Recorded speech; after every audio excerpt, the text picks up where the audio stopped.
ఈ దినపు దేవుని యొక్క మాట రాజుల మొదటి గ్రంథము 17వ అధ్యాయము 4వ వచనము. నేను కాకోలములకు ఆజ్ఞాపించి తిని.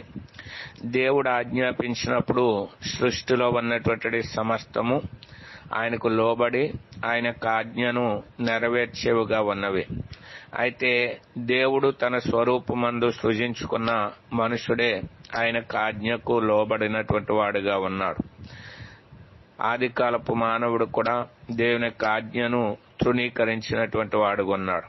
ఎందుకు దేవుడి యొక్క ఆజ్ఞకు లోబడాలంటే ఆజ్ఞాతిక్రమే పాపము అని వ్రాయబడి ఉంది. ఆ పాపం వల్ల వచ్చే జీతము మరణము, నిత్యాగ్నిగుండమని వ్రాయబడి ఉంది.